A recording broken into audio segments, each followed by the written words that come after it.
BNR gold and diamonds తరుగు తక్కువ బంగారం ఎక్కువ విజయవాడ బెంగళూరు మరియు వైజాగ్ బ్రాంచ్లలో.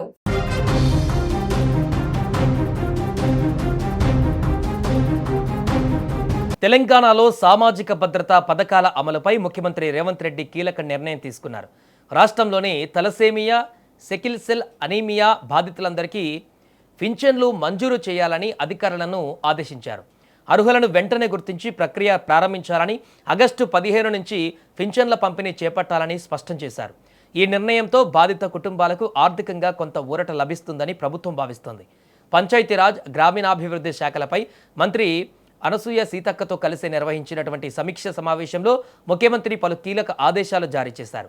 రాష్ట్రంలోని వితంతువులు, ఒంటరి మహిళలు, నేత కార్మికులు, గీత కార్మికులు అర్హులందరికీ సంతృప్తికర స్థాయిలో పింఛన్లు అందేలా చర్యలు తీసుకోవాలని సూచించారు.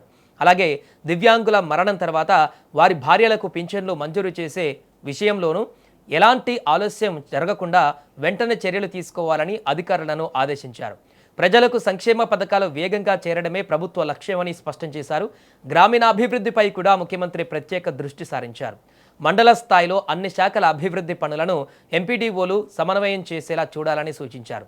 ప్రతి 45 రోజులకు ఒకసారి మండల పరిషత్ సమావేశాలు నిర్వహించాలని, వాటికి ఎంపీలు, ఎమ్మెల్యేలు, ఎమ్మెల్సీలను ఆహ్వానించాలని కూడా ఆదేశించారు. ఈ సమావేశాలలో సర్పంచులు తమ గ్రామాల సమస్యలను నేరుగా అధికారుల దృష్టికి తీసుకురావాలని, సమస్యలకు వేగంగా పరిష్కారాలు లభించేలా వ్యవస్థను బలోపేతం చేయాలని కూడా సూచించారు. గ్రామీణ మౌలిక సదుపాయాల విషయంలో కూడా సీఎం కీలక ఆదేశాలు ఇచ్చారు.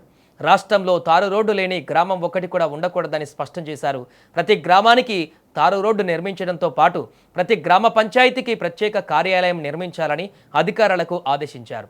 జనాభా ఆధారంగా పంచాయతీలను ఏబిసి కేటగిరీలుగా విభజించి భవనాలు నిర్మించాలని సూచించారు.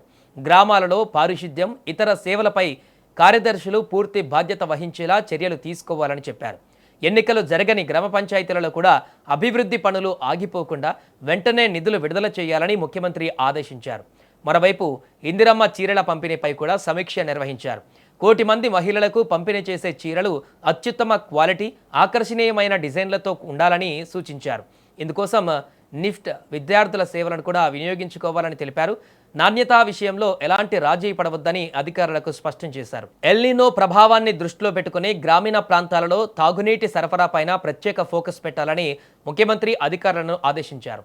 గ్రామీణ నీటి సరఫరా శాఖ, హైదరాబాద్ మెట్రో వాటర్, నీటి పారుదల శాఖలు పరస్పర సమన్వయంతో పనిచేయాలని సూచించారు. అలాగే గ్రామీణ తాగునీటి పథకాలలో పనిచేస్తున్న సిబ్బందికి ప్రతి నెల 5వ తేదీలోగా జీతాలు చెల్లించాలని ఆదేశించారు.